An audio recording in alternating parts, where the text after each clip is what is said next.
Je m'appelle Nathalie Djonda. Depuis 2008, j'ai commencé par faire les interviews avec les artistes. Mais avec l'arrivée de Covid, j'ai appris une autre façon d'interviewer les artistes à distance. Dans cette vidéo, j'aimerais vous présenter quelques artistes sénégalais que j'ai eu à interviewer.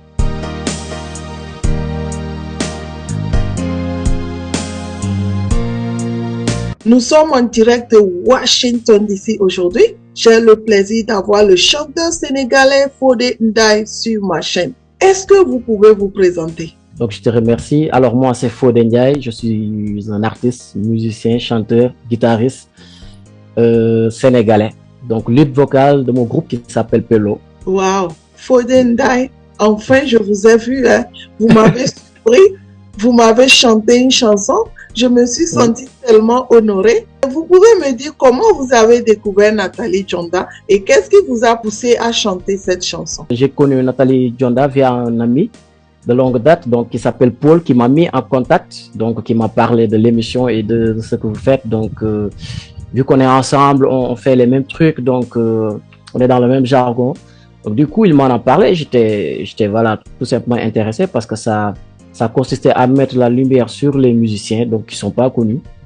Et du coup, ben, ça s'est fait comme ça. Ben, j'ai contacté Nathalie et le courant est passé tellement bien que après j'ai vu les belles choses que tu faisais. Et voilà, franchement, moi, quand je vois une personne qui s'attarde sur des pépites, entre guillemets, si je peux le dire, ou bien des jeunes talents pour mettre la lumière sur eux et éventuellement essayer de les propulser, mais moi, je ne peux qu'être content de ça. Et vu ta motivation, ça m'a permis vraiment de t'encourager et tout simplement te dire merci. Raison pour laquelle j'ai fait cette improvisation acoustique pour toi. Parce qu'il faut saluer le travail de ceux qui sont dans l'ombre, qui sont pas connus, qui font avec leurs maigres moyens, modestes et qui essaient de faire de quelques émissions pour tout simplement faire voir au monde les quelques talents qui sont un peu éparpillés à travers le monde. Et vraiment, je salue cette initiative et ça me fait plaisir parce que tu ne te limites pas qu'à un simple territoire ou un lieu particulier. Tu tournes, il y a en fait vraiment une large palette en voyant tes émissions et franchement, ça fait plaisir parce que tu fais pas de distinction, que ce soit un artiste confirmé ou un artiste qui n'est pas connu ou un amateur même. Essaie de mettre la lumière sur eux et c'est très important pour nous qui sommes artistes et qui voulons tout simplement éclore un jour. Donc, bravo à toi. Wow, Fodé Ndiaye, tu m'as vraiment surpris, tu m'as vraiment fait plaisir. C'est toi qui m'as surpris en fait, voilà. Ben oui, je me suis sentie en fait très honorée. Franchement, le mérite te revient en fait, le mérite te revient. Ouais, qui me chante une chanson comme ça, me surprend. Ben vraiment, je te remercie infiniment. Depuis quand as-tu commencé ta carrière? Vers 2013, donc lorsque j'étais à l'université. Et c'était avec quelques groupes de musiciens.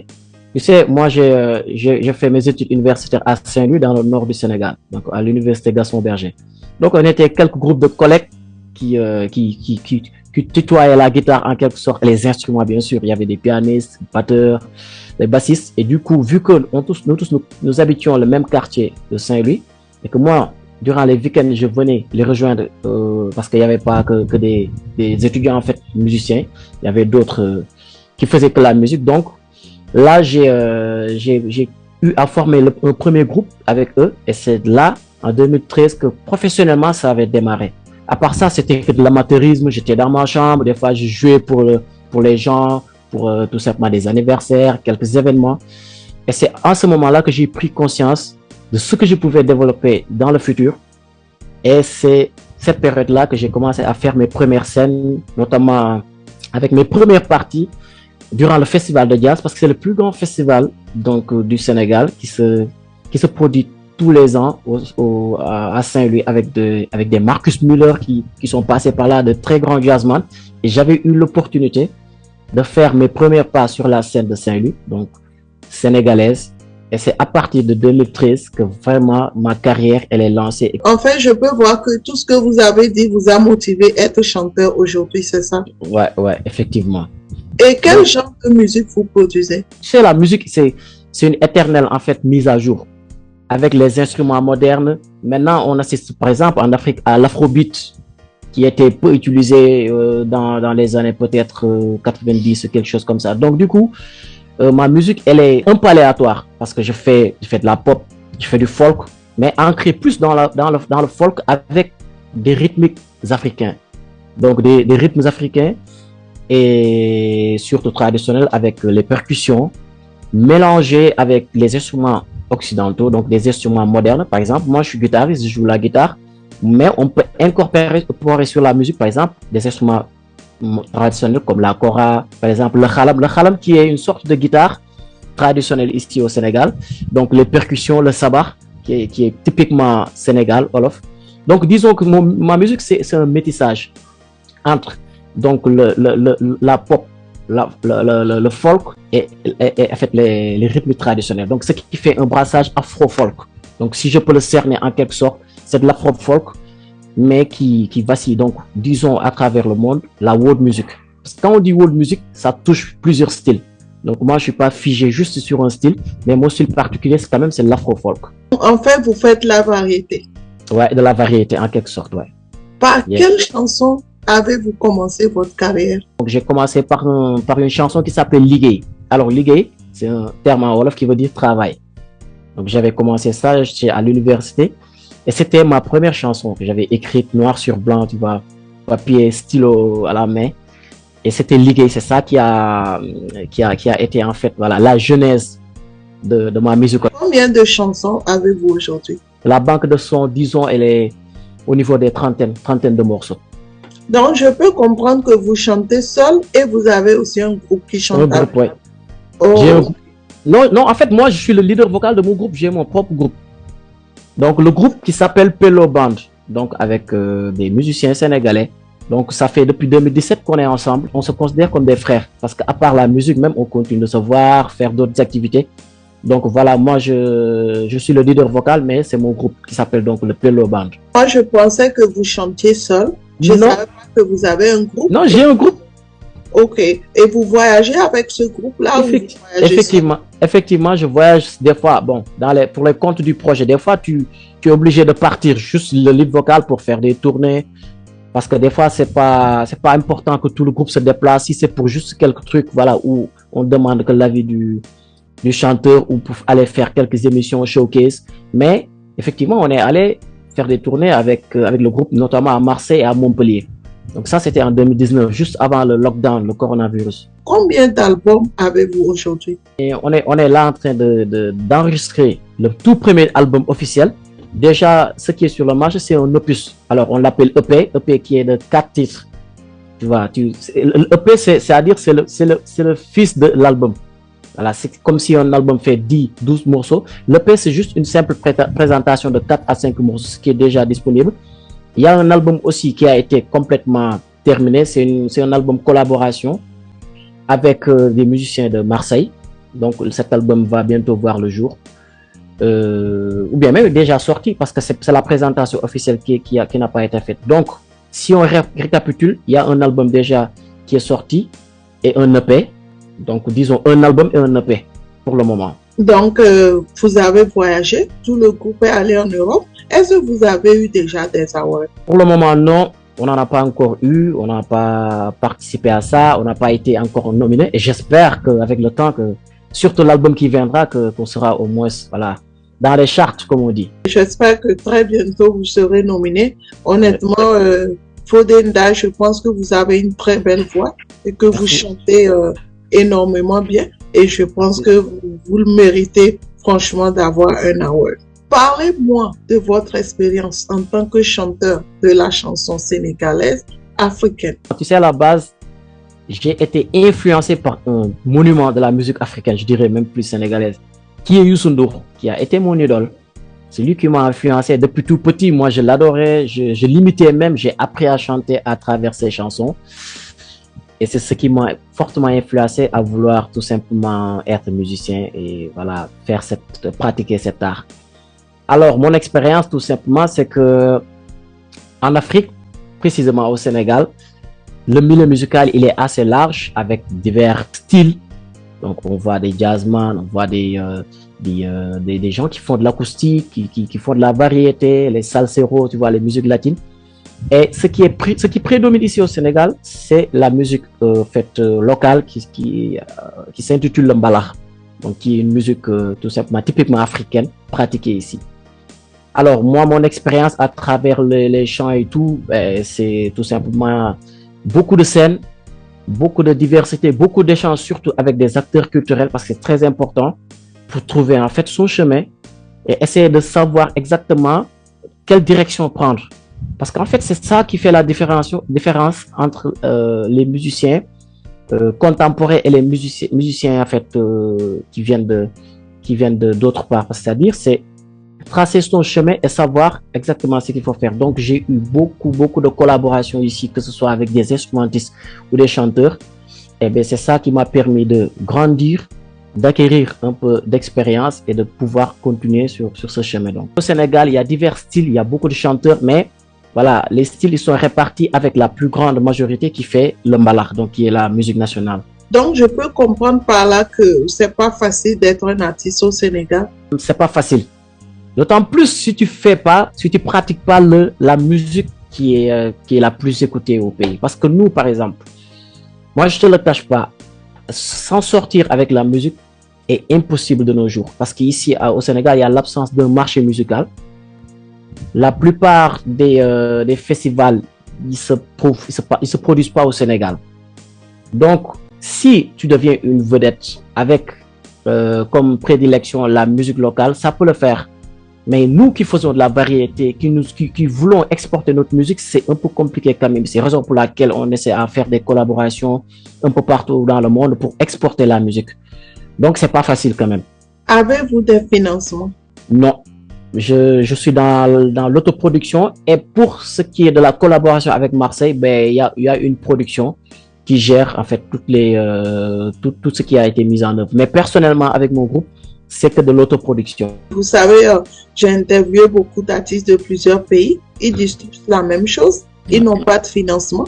En fait, le gouvernement africain ne savent pas qu'il faut supporter leurs artistes pour pouvoir évoluer, en fait. C'est l'artiste, en fait, en voyageant, en chantant pour une culture, qui fait voyager la culture. Mais en fait, les pays africains ne comprennent pas ça forcément. Quel conseil avez-vous à donner à un jeune Africain aujourd'hui qui voulait devenir chanteur comme vous? Moi, je dirais bien croire en soi et de mettre les chances de son côté. Parce qu'on a vu qu'en Afrique, c'est très compliqué de trouver des financements.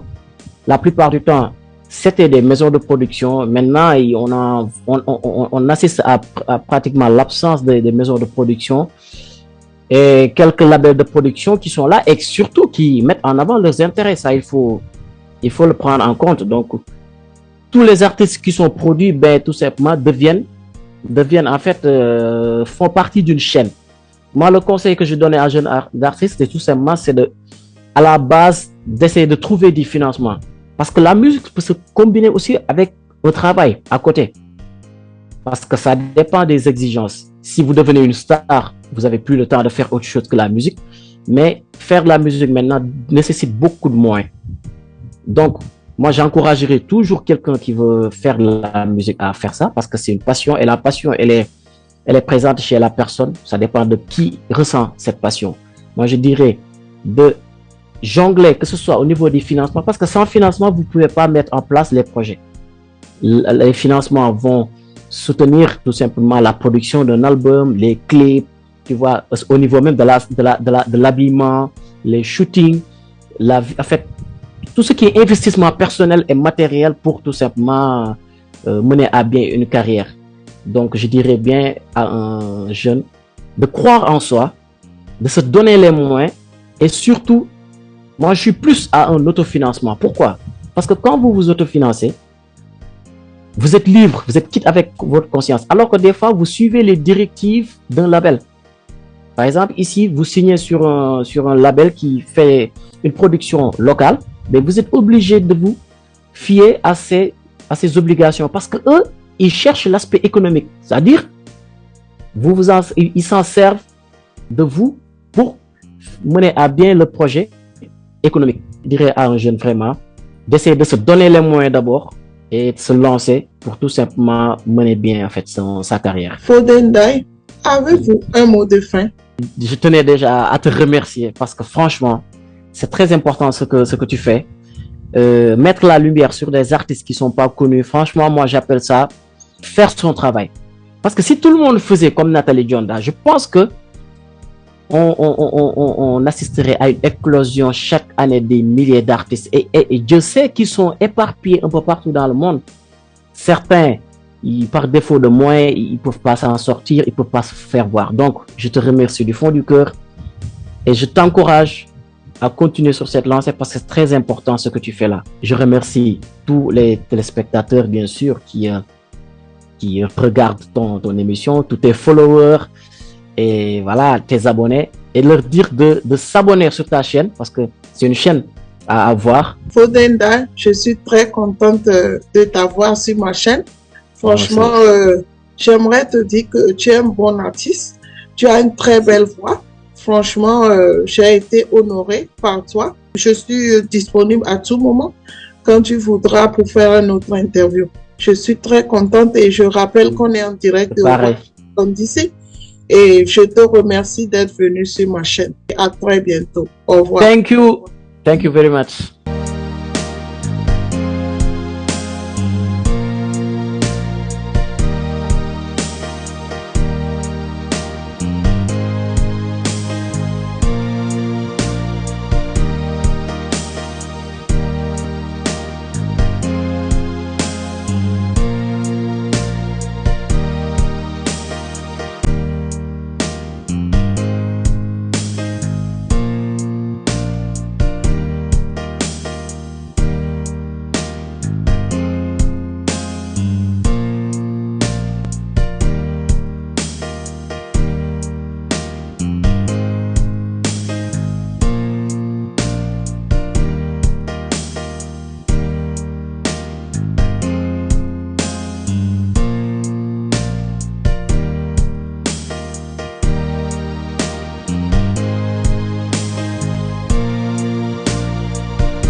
Nous sommes en direct de Washington DC aujourd'hui. J'ai le plaisir d'avoir le chanteur sénégalais Taro Taro sur ma chaîne.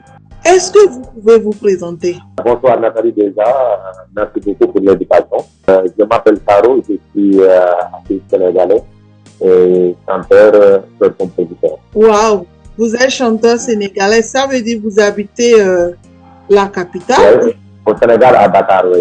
Vous habitez Dakar.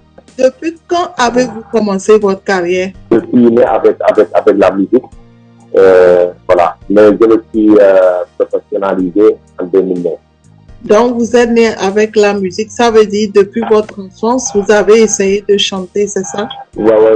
Même si c'est depuis votre enfance, vous avez commencé, vous avez eu l'appel, on peut le dire comme ça. Mais je crois qu'il y a une année, quand vous étiez grand, que vous avez commencé votre carrière.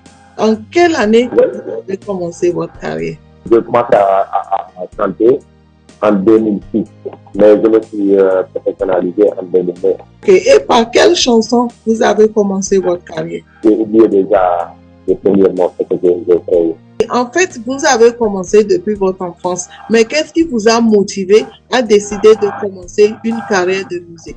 Moi, je ne peux pas te dire ce qui m'a motivé vraiment à faire la musique, c'est vraiment une question de destin. Oh, le destin vous a poussé à être musicien en fait. Oui, voilà. Donc, je ne l'ai pas choisi, donc c'est le destin vraiment. Dites-moi, quel genre de musique vous produisez? Je fais l'afro-folk jazz. Combien de chansons avez-vous aujourd'hui? J'ai plus de trentaine a déjà enregistré. J'ai déjà fait des chansons en collaboration avec d'autres artistes internationaux. Je vois que vous êtes beaucoup connu à l'international et au Sénégal. À l'international, oui, pas mal de pays, mais au Sénégal, pas vraiment célèbre comme les grands stars ici, quoi. Parlez-nous de votre expérience en tant que chanteur de la chanson sénégalaise et africaine. Ouais. Ici au Sénégal, c'est le mbalax qui est au-dessus. Vu que moi, je le fais pas. Mais quand même, j'adore, c'est un style vraiment particulier. Les plats sont vraiment différents. Ici, on te parle de keboudienne, riz au poisson. Et en Côte d'Ivoire, on te parle d'APT. Quel genre de projet vous menez en ce moment? Je suis en train de faire des collaborations avec toujours des artistes internationaux. Donc, je prépare des voyages. J'ai un projet qui s'appelle le mélancolisme. Ça parle de l'esclavage. Et donc, je dois aussi rendre hommage à Césaria Evora. Donc, Cap-Vert, c'est vraiment un pays vraiment important pour l'esclavage. Je pars au Brésil aussi pour collaborer avec les artistes brésiliens, Guinée-Bissau et au Maroc avec les Dinawa. Donc le projet s'appelle Mélancolisme. J'ai utilisé mélancolique et le rythme. Parce que pendant l'esclavage, en fait, les esclaves qui étaient au champ utilisaient en fait la danse Patista, qui est une danse rythmique, mais au fond, il y a le mélancolique. Est-il facile d'être un artiste au Sénégal et en Afrique? Oui, bon, c'est pas facile, c'est relatif. Cela veut dire que vous n'avez même pas de financement. Quel conseil avez-vous à donner à un jeune Sénégalais aujourd'hui qui voulait devenir musicien comme vous? Pour moi, je n'ai pas de conseil à donner qui que ce soit parce que c'est toujours une question d'expérience et d'espace. Il faut faire beaucoup d'efforts. Avez-vous un mot de fin? C'est vraiment un plaisir de partager des moments super sympas avec vous, Nathalie.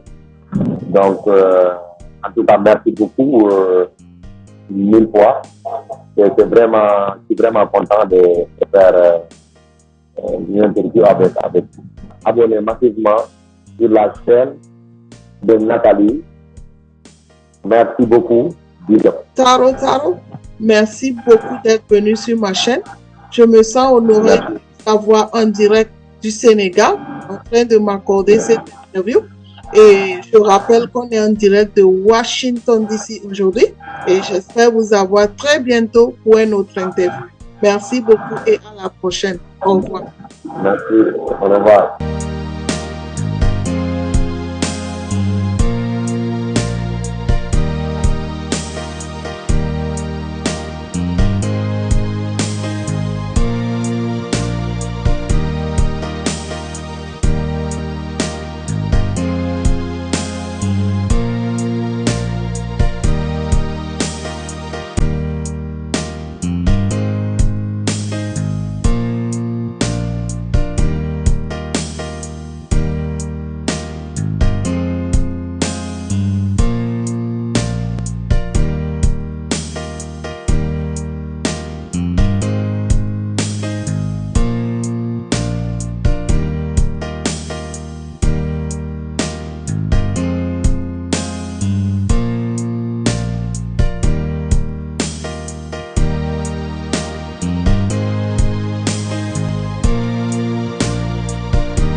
sommes en direct de Washington DC aujourd'hui. J'ai le plaisir d'avoir le chanteur sénégalais Cheikhou Touré sur ma chaîne. Est-ce que vous pouvez vous présenter? Je m'appelle Cheikhou Touré, artiste, auteur, compositeur. Je viens de la ville de Rufisque. Je suis l'enfant de Rufisque, voilà. Oh, vous êtes un enfant d'un chanteur? Non, moi, je suis pas un enfant d'un chanteur. J'ai hérité la musique par mon père. Il écoutait de la musique de Bembeya Jazz. Cela veut dire que dans votre famille, vous aimez beaucoup la musique, c'est ça? Ouais, c'est ça. Et c'est ce qui vous a motivé à devenir chanteur sénégalais? Oui, c'est ce qui m'a motivé à devenir chanteur sénégalais. Et ce vécu quotidien aussi qu'on vit ici au Sénégal, cela aussi fait partie de ce qui m'a motivé. Est-ce que vous pouvez me dire en fait quel est votre nom d'artiste et quel est votre propre nom? Mon nom d'artiste c'est Cheikhou Touré. Mon vrai nom c'est Amadou Cheikhou Touré. En quelle année avez-vous commencé votre carrière? J'ai commencé ma carrière en 2010. J'étais étudiant à l'école, mais je travaillais sur mes compositions que j'avais à l'époque avec ma guitare. Ensuite, après, je suis devenu un guitariste d'un groupe d'ici, à Rufisque, là où j'habite, comme guitariste. En 2014, j'ai créé mon propre band qui s'appelle Ezra Band. Vous voulez dire que vous êtes un guitariste et un chanteur au même moment, c'est ça?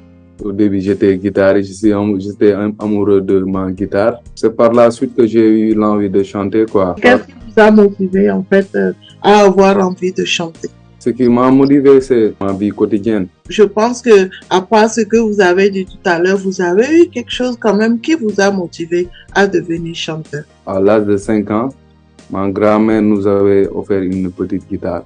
À la suite, je suis rencontré un ami du Sénégal, Saro. Il fait partie des gens qui m'ont motivé aussi de la musique parce qu'on était au même lycée. Cheikhou, en quelle année vous avez commencé votre carrière? J'ai commencé mon carrière en 2014. J'ai monté mon groupe Ezra Band. On a pu commencer à jouer des soirées tous les lundis chez nous dans une night show. C'est par là qu'on a commencé à répéter, composer, faire des collaborations, postuler. On a pu faire des concours aussi. On a pu aller en finale. 5 mois en arrière, on a pu faire un festival. C'était un concours. On a gagné ce prix pour 2 jours d'enregistrement dans une label Stereo Africa. Par quelle chanson avez-vous commencé votre carrière? Je me débutais avec les morceaux de Bob Marley. Comme moi, je suis mandingue. J'avais un morceau traditionnel mandingue qui s'appelait Seyna Mousso. Quand vous avez décidé de devenir chanteur, par quelle chanson avez-vous commencé votre carrière? J'ai commencé par un morceau qui s'appelait Dream Love. Quel genre de musique vous produisez? Nous, on fait de la fusion, afro-fusion, on fait du reggae, de la musique africaine, du pop rock. On fusionne beaucoup de musique, du jazz aussi. On fait de la fusion, quoi. Félicitations vraiment. Je pense que franchement, vous faites la fierté du Sénégal en chantant de ce genre de chansons. Combien d'albums avez-vous aujourd'hui? Aujourd'hui, moi, j'ai un EP qui est sorti, qui est sur Spotify, YouTube. Il s'appelle Nandité. Actuellement, on est en train d'enregistrer notre premier album. On a pu enregistrer 7 morceaux. Ça reste encore à faire. On n'a pas encore un album, mais on est actuellement en train d'enregistrer notre premier album. Combien de chansons avez-vous au total? Plus de 50 morceaux. Vous pouvez me dire quand est-ce que vous comptez sortir votre album, puisque vous travaillez déjà sur ça? Ça va sortir cette année, l'année qui vient, 2023. Cheikhou Touré, avez-vous déjà eu des awards? J'ai pas encore d'awards, mais j'ai des attestations de prestations que j'ai fait dans des festivals, dans des différents festivals d'ici au Sénégal, à Dakar. Parlez-moi de votre expérience en tant que chanteur africain et sénégalais. J'ai commencé à m'apprivoiser avec la musique très tôt. Quand j'avais 10 ans aussi, je continuais. Mon expérience ici dans la musique sénégalaise, c'est que la musique marche. Je dis pas que ça ne marche pas, je dis que ça marche parce que voilà, Nous, on est des amoureux de la musique. On fait de la musique par amour. Il faut que les jeunes s'y croient, travaillent, voilà. Et je pense que tout va venir. Et je pense qu'avec la passion et la persévérance, vous atteindrez sûrement le sommet un jour. À vous entendre parler, cela veut dire que c'est pas facile d'être un artiste au Sénégal, c'est ça? Oui, c'est pas facile du tout. C'est pas facile du tout. Il faut, voilà, beaucoup de potentiel, beaucoup de personnalité. Il faut beaucoup de travail aussi pour toucher la population sénégalaise. Puisque c'est pas facile, cela veut dire que vous n'avez pas de financement, c'est ça? On n'a pas encore de financement, on se débrouille avec mon ami Alassane, que je salue de passage. Puisque c'est pas facile d'être artiste au Sénégal, puisque les moyens ne sont pas faciles, vous n'avez pas de financement. Quel conseil avez-vous à donner à un jeune Sénégalais africain qui voulait devenir musicien comme vous? Le conseil que je voudrais lui donner, c'est d'y croire, quoi. D'y croire, voilà, et de travailler toujours, de voir des nouvelles formes de musique, de se remplir les oreilles, d'être motivé, voilà, être positif, aller jusqu'au bout de vos rêves et de vos projets. Avez-vous un mot de fin? D'abord, je vous remercie, toi, de m'avoir invité. Vraiment, c'est une opportunité. Je remercie aussi Ezra Band, le groupe qui m'a assisté. C'est mon premier groupe de ma ville de Rufisque. Je le remercie. Je remercie aussi le label Delhi Soir Art. Actuellement, je travaille avec eux depuis 2021, M. Alassane. Je remercie aussi mon groupe Yon 8. Je remercie ma ville, Rufisque, ma famille et tous mes amis qui m'ont soutenu. Chef Touré, merci beaucoup d'être venu sur ma chaîne. Je me sens très honoré d'avoir un chanteur comme toi, originaire du Sénégal. Nous sommes en direct de Washington, D.C., aux États-Unis. Et j'espère qu'on se reverra très prochainement pour une autre interview. Merci beaucoup et à la prochaine. Au revoir.